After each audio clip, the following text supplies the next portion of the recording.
नमस्कार,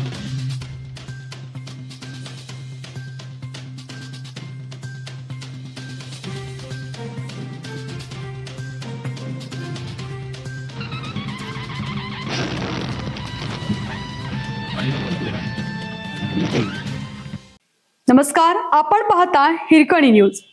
हिरकणी न्यूज प्रत्येक क्षण ताज्या घडामोडी आणि महत्त्वाच्या प्रत्येक बातमीसाठी नेहमी तत्पर. कोगनोळीतील हलसिद्धनाथ नगर विकास कामांमध्ये भ्रष्टाचाराचा आरोप, नागरिकांनी जिल्हा प्रशासनाकडे केली तक्रार.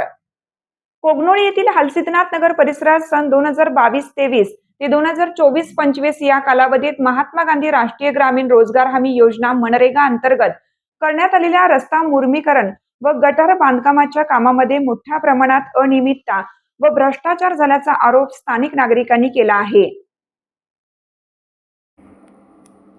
नागरिकांच्या म्हणण्यानुसार संबंधित रस्ते व गटारीची कामे पूर्ण न करताच त्यांची बिले काढण्यात आली आहेत. तसेच त्याच रस्त्यावर ग्रामपंचायत सदस्याने स्थानिक प्रशासनाला हाताशी धरून अतिक्रमण केल्याचा आरोपही करण्यात आला आहे. पदाचा गैरवापर करून करण्यात आलेल्या या अतिक्रमणामुळे परिसरातील नागरिकांना वाहतूक व दैनंदिन जीवनात मोठ्या अडचणींचा सामना करावा लागत असल्याचे नागरिकांनी सांगितले.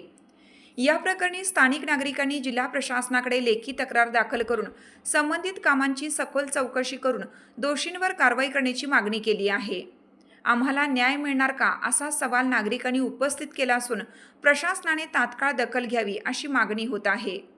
यावेळी सामाजिक कार्यकर्ते Mahavir Awate, SC core committee Chikodi taluka सदस्य Sudhir Mane, Kashinath Awate, Avdhoot Dhoble, Amar Dabhade, all India panther Sena Belgaum जिल्हा संघटक, पत्रकार प्रीतम शिंत्रे यांच्यासह महिला व नागरिक मोठ्या संख्येने उपस्थित होते. स्थानिक नागरिकांच्या या गंभीर आरोपांमुळे परिसरात खळबळ उडाली असून प्रशासन या प्रकरणाची चौकशी करून काय कारवाई करते याकडे सर्वांचं लक्ष लागलं आहे. चला तर पाहूया स्थानिक नागरिकांची प्रतिक्रिया.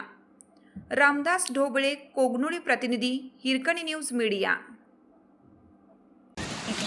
आम्हाला पहिल्यापासून याकडे त्याकडे तर जागा होता. आम्हाला जागा तेवढा पाहिजे. आम्हाला या जायला वाट नाही. गुजराला लगीन वराड कुठलं पेशंट असलं म्हणजे आम्हाला न्यायचं कुठनं अडचण होत्या. तेवढंच विनंती करा आम्हाला ग्रामपंचायतीला विनंती करतो. रस्ता तेवढा आम्हाला करून द्या.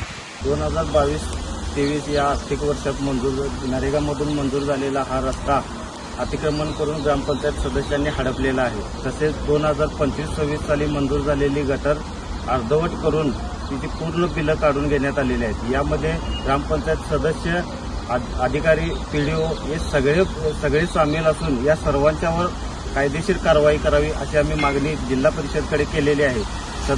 सदर मागणीची दखल घेऊन जिल्हा परिषदेने योग्य ती कारवाई करावी.